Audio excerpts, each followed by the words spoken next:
Just before the game goes gold on Steam and outside of early access, I thought it would be quite cool to look back and see how the game's progressed from the very first prototype for when I was doing my thesis in university, ensuring graphical fidelity in VR, all the way back here. You can see the first push here was actually for Pixel Arcade, 20th of February 2017.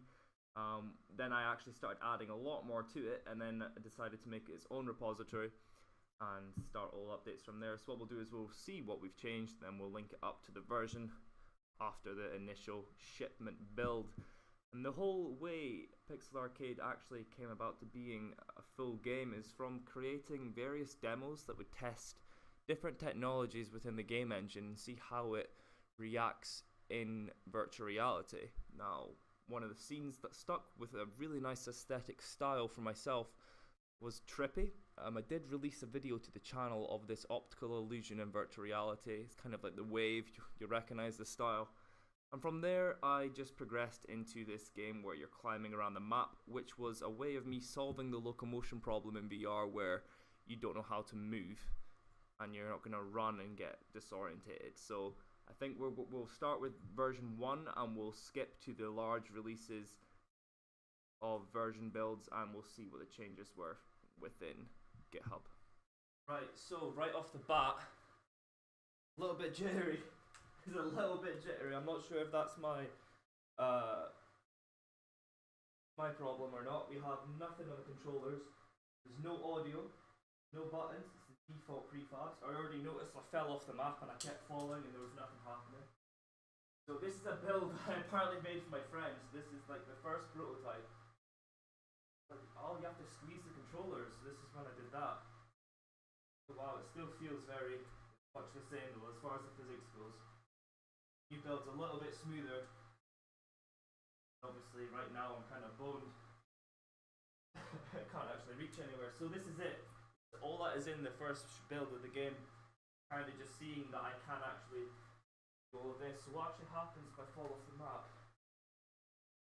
Just teleports you back to the start. This is the second build of the game.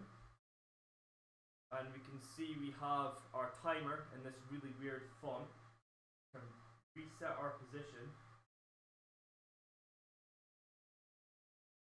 Perhaps it's just the UI, can't even do that yet. So, can't move forward. But I'm actually having to use world space here. Interact with the environment. Okay, that's working.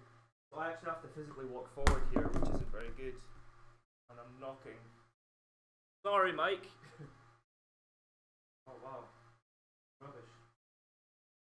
Can we even start, or was this just UI?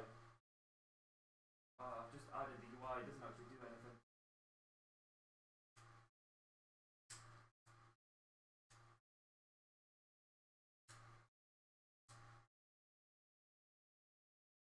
So version 2 just added UI and didn't have any of the impact to the game. Version 3 we have audio. Have that. We've got our timers. In version 3 we have a timer. We've got interaction sounds when we touch on cubes. We have a checkpoint being checked out here.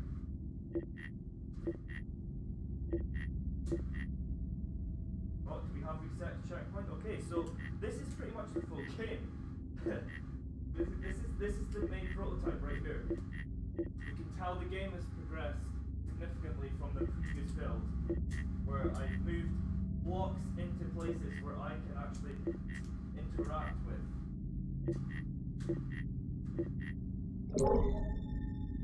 Yeah, interesting. So, oh god damn. So we've stopped there, we can see we've got a time, and we can reset.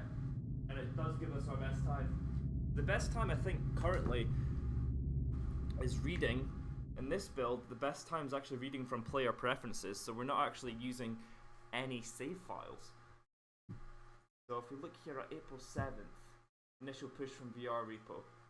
So it looks like version 3, which is a period of 2 weeks, we went from having just a simple climbing thing where we have to reach for objects in world space, which is pretty bad, actually having a fully playable game all the way here, at least for the first level. I think what we'll do is we'll skip to number 5 here. Don't know why I should need access to the internet. Okay, so, this is where we have our initial menu screen.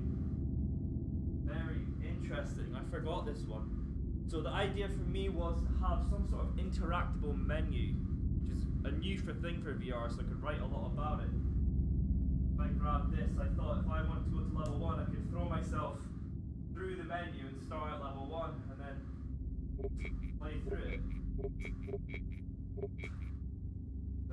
I keep this invisible wall. I remember this bug. This was so annoying. This bug irritated me for ages. I don't even remember how I fixed it. Look, if I throw myself, I'll hit a wall. Like, sometimes I'll just hit an invisible wall and I don't know what I'm doing about it. And also note the way you activate checkpoints here is I'm actually physically having to stand on top of this thing. Now that's quite hard because sometimes I would like land on it and it wouldn't detect the collision because of physics, frame rates, various reasons. Just simply push on that button to get reset to home. Very cool. So we use our buttons here on our controller to start. If you want to exit the game, you would just throw yourself off the map. But look, this is the visible wall bug. I mean, this doesn't make any sense. There's nothing there. Brilliant. So version 5 we have a UI. What's version 6 have? Version 6 has a new menu. That's very trippy 3D. This is starting to look a lot more like the current build of the game. So we can use our controller here to swipe through the menus. We've implemented level 3. Does the UI work yet? UI appears to work. And we have the scene build in front of us. Now that was a script that took me a while to work on. I thought it looked cool. I thought it might be a bit of a gimmick, but it's not in the final game. Still using grip. We're still hitting this invisible wall bug. Annoying. But as we can see here, all of these are, we have moving objects, reset home. Level 2, we've got level 3, we've got level 3 as well. So, as far as the movement and everything goes, it still feels right. Everything still feels pretty good. The UI is very similar. Reset, back to our start position. So currently, everything here is feeling pretty good. As you can see, I'm experimenting a lot with the user interface to see the best way for the player to navigate. And we did have a new area where the level was procedurally generated, not procedurally, but it gave the effect that is being built in front of you. We're going to skip to build number 8 here. Now build number 8 will probably have small cubes for bonus, as you can see. Fix bug with hitting wall. By the looks of it, this one is showing us that we're actually going to be looking at how the tutorial was created. So we can see, yeah, we're probably getting to the point here where we're about to... Yeah, here we are. I think we're about on April 16th here where we're going to be... No errors apart from invisible wall. No idea what this shit is causing that to happen. Okay, as I elaborated before, I'm not sure what was happening.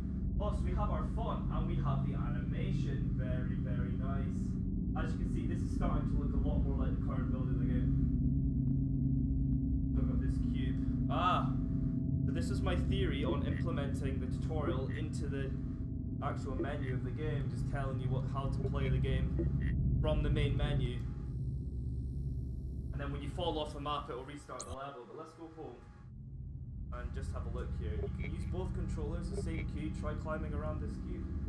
And no checkpoints. So, as you can tell, making a game from scratch involves a lot of prototyping and a lot of iteration and implementations of different things. But we can press the button from back here and change levels. So let's go back to level 1 because that's our go-to. And does the start button works? We have new fonts. Have nothing on our controllers. Still using the squeezy grip to get through the level. So we're still squeezing on the controllers to get through the levels here, which is interesting because it's a bad feature. This looks even more like our current build of the game. We actually have a model for our controllers and build version 8, we've still only got 3 levels. Or do we? Let's see. Okay. Oh, we've got level 4. This text is very hard to read. The numbers. Restart button is so fine. The Pixel Arcade logo is fine. We're still squeezing the controllers to navigate through the level. And as you can see here now, we've also implemented a massive game change, which is where if you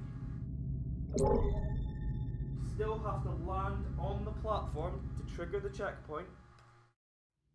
But I added a cube in the middle, which I thought would help you land on the platform. And as we know that now the game is, you just grab the cube in the middle and it activates the checkpoint. We also have particle effects. Sorry about that. We also have particle effects surrounding each checkpoint, which disappear when you land on top of it. So,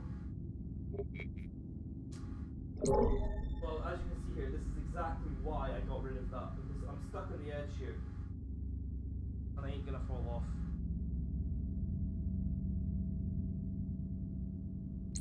So what was our well, we removed the tutorial, we've updated the text, so this one's primarily looks to be new controller model, so here we are, 20th of April build.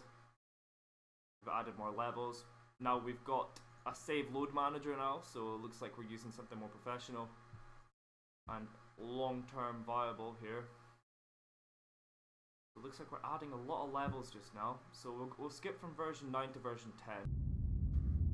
Oh wow, this version was broken, wasn't it? However, we are using a new font for numbers.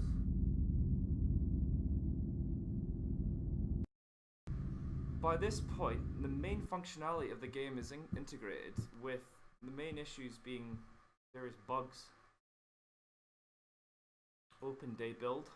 This is a large one. This was showing the game to the public and get other people playing it for the first time ever. Now it appears sadly a lot of these final builds here are actually a bit corrupt, but the significant difference was actually implemented between version 8, where we got our UI menu prototyped at version 9, and we enjoyed that one significantly more, so we implemented it in 10.3. The open day build was using a cloned copy of 10.3, but I believe some features weren't working as expected, so we're essentially just using the previous version of the tutorial. Shipped version 1.0, which contained like 10-15 levels. Version 1.100 was a quick bug fix I saw a Twitch streamer have, and then version 1.01 just contained more levels. 1.02 was some UI fixes, and version 1.03 was more levels and more game objects, so we have rotated objects and similar. And in version 1.10 we have some very cool changes, which I am going to showcase now. As you can see already, the game is so smooth. The previous builds were just not smooth. Please note that this update is still probably going to be changed prior to releasing. Each load menu is much more smoother. We have an actual proper scene manager integration. Have our UI, which could still be updated and making it slightly clearer, ready for version 1.10. We have 23 levels in the map. Now let's show you some of the levels here. And actually, let's play through level 1. We're gonna disable the tutorial. We're gonna play through. Actually, let's play through level 2. As you can see, we have something just to show the player if they get disoriented where they can go. We squeeze the cubes. Option to go home is highlighted, and the option to reset is highlighted. When we reset, it just brings us nice and close to the edge. These little ones here will no longer move. Move moving objects have little arrows to help you know the direction they're moving in. As you can see, that wall's moving this way. Look at the back of this object here. It's moving that way. This wall here, we can tell it's moving this direction. I'm going to leave this here, and I look forward to seeing you all in the gold version of Pixel Arcade.